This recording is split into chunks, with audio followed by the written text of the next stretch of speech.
Chers frères et sœurs, je suis très heureux de vous retrouver en ce deuxième dimanche de l'Avent, dimanche 6 décembre, pour cette troisième méditation de l'Avent pour notre paroisse. Et aujourd'hui avec vous, je voudrais laisser résonner trois mots de la première lecture de ce jour tirée du prophète Isaïe. Consoler, préparer, élève la voix.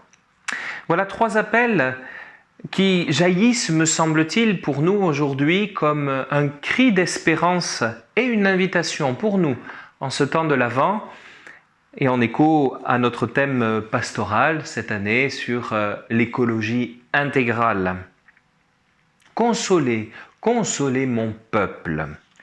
Le peuple d'Israël a été soumis à l'exil, déporté à Babylone, traumatisme majeur dans son histoire.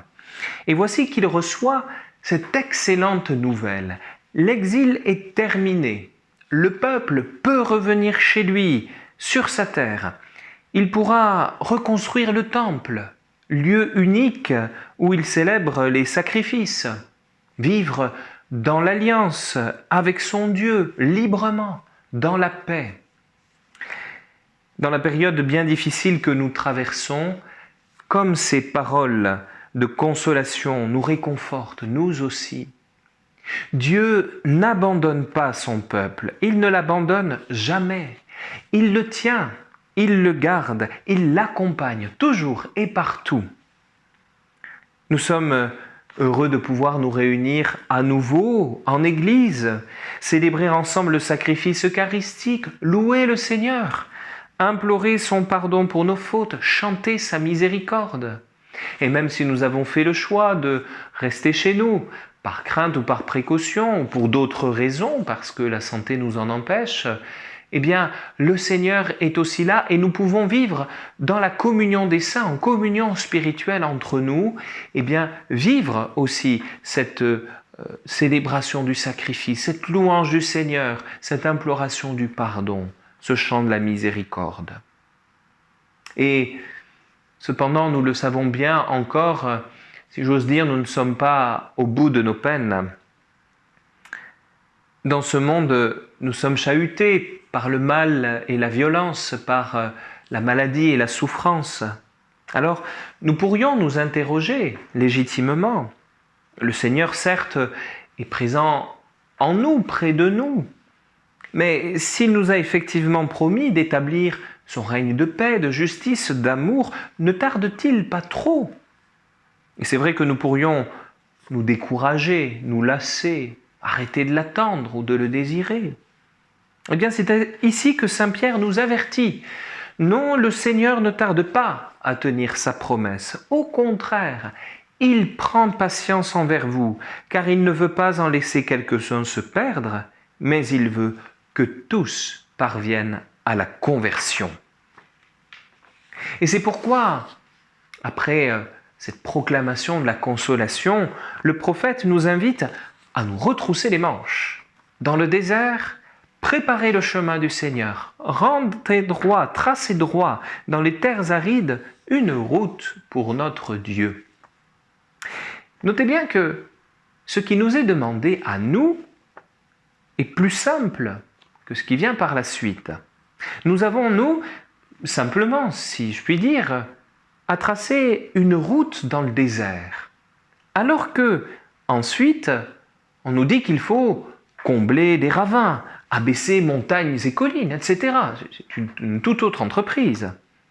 Or, cette suite d'actions est exprimée par des verbes au passif, ce qui signifie qu'ils ont Dieu pour agent. À nous, Dieu demande de tracer une route dans le désert. Lui, il se charge du reste. À nous de faire un pas pour signifier notre désir de sa venue. Et il fera le reste d'une manière bien plus grande, bien plus profonde. Et notons bien qu'il ne s'agit pas ici seulement d'une affaire humaine.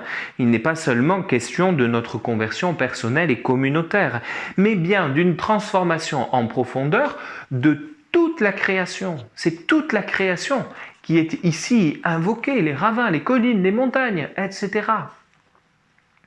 Saint Pierre, à sa manière, le dit bien.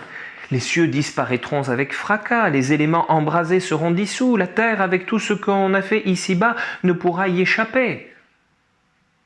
On peut être un peu effrayé par ce constat-là, mais et la suite est très importante, car ce que nous attendons selon la promesse du Seigneur, c'est un ciel nouveau et une terre nouvelle où résidera la justice, le ciel et la terre. Toute la création sera transformée. Et c'est au cœur de cette création qui nous est confiée dans notre monde que nous devons préparer la venue du Seigneur, celle dans sa gloire, qui restaurera toutes choses en Dieu son Père. Alors, toute créature, humaine, animale, les plantes, les animaux, etc., toute créature sera transfigurée, transformée pour entrer dans la louange éternelle de la Trinité. Et c'est pourquoi, en plus de préparer cette route, nous sommes appelés à proclamer, à témoigner aussi en parole. Élève la voix avec force, dit le prophète, toi qui portes la bonne nouvelle à Jérusalem. Dis aux villes de Juda, voici votre Dieu, voici le Seigneur Dieu, il vient avec puissance. Notre monde, je le crois, a plus que jamais besoin du témoignage des chrétiens qui ont un horizon qui dépasse les limites visibles du cosmos. Notre foi et notre espérance nous invitent à contempler par-delà le monde physique, la création visible, mais aussi à l'intérieur de ce monde-ci, de cette création, notre Dieu qui vient, notre Dieu qui se donne, qui nous apporte force et courage pour traverser nos épreuves, dans une joie et un bonheur profond, dans la paix. N'ayons pas peur d'oser affirmer avec douceur et sérénité la venue du berger de toute la création, l'alpha et l'oméga, qui n'a de cesse de chercher la brebis égarée pour rassembler son troupeau et la faire reposer sur son cœur, ainsi que nous l'indique l'image prise par le prophète, proposée par le prophète Isaïe. Oui, chers frères et sœurs, voilà, je crois, à la profonde consolation qui nous est rappelée aujourd'hui. Le Seigneur nous veut tous ensemble, avec tous ses enfants dispersés, rassemblés sur son cœur. Je ne sais pas si, comme moi, vous avez déjà fait votre crèche. Ce que j'aime bien dans celle-ci, c'est que, justement, il y a les brebis qui sont ici rassemblées autour du berger, voilà, autour du berger, à l'image finalement de notre Seigneur qui vient pour rassembler toutes les brebis, et Dieu sait qu'il y a même un bouc d'ailleurs, et Dieu sait que voilà, le Seigneur vient pour rassembler toutes ces brebis, tous ces agneaux, et les porter sur son cœur. Quelle image extraordinaire, tendre et affectueuse qui nous est proposée par Isaïe. Au pied de la crèche, voici que nous préparons aussi les chemins du berger céleste, du berger de toute la création. Eh bien, c'est aussi ce que Jean-Baptiste a annoncé, c'est le chemin qu'il a lui-même ouvert dans le désert. Il a fait sa part, lui, simple, si on peut dire, mais concrète en tout cas, en actes et en paroles. Et puis Jésus est venu ensuite, et il a fait s'effondrer montagnes et collines, jusqu'à laisser la terre s'ouvrir au moment de sa passion. Alors, laissons-le en ce dimanche nous redire son désir de révéler en nous sa gloire, c'est-à-dire la puissance de son amour, capable de guérir, de consoler, de réconforter, d'abattre tous les obstacles, de combler toutes les brèches.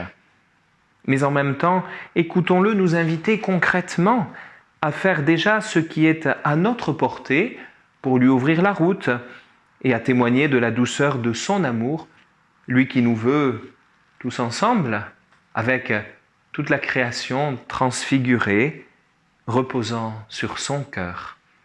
Très bon dimanche à tous.